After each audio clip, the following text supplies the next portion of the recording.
This triage procedure should occur in conjunction with normal first responder checks for ABCs, spinal, and other secondary injuries. This repackaging procedure should only be attempted in a protected environment and normally would occur if transport to hospital would last longer than about 30 minutes. Our rescue team is bringing our victim in a Stokes litter. And as usual, they have been very gentle. They've taken their time. They kept the victim horizontal.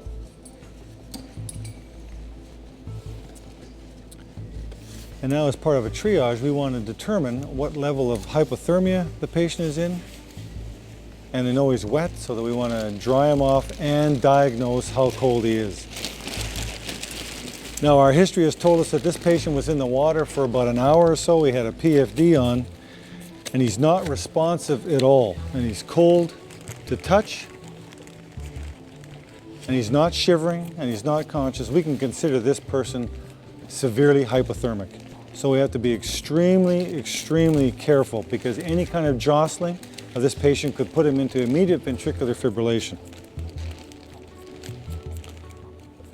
And if you understood the principle that a severely hypothermic person could be put into ventricular fibrillation if you move them around at all, you can imagine how difficult it would be to take the clothing off, especially in a Stokes litter like this. So you have to cut the clothing off.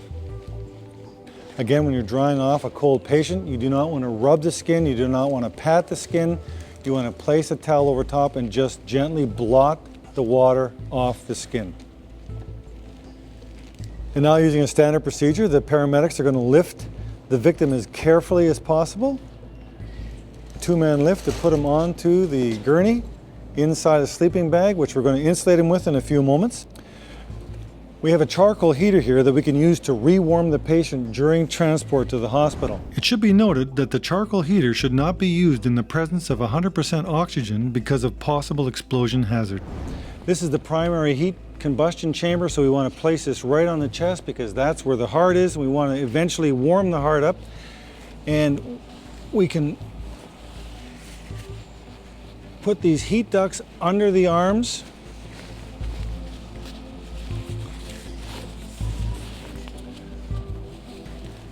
So as you can see, we actually have heat on the chest, on the neck area, and in the armpits, and these are all areas of high heat transfer.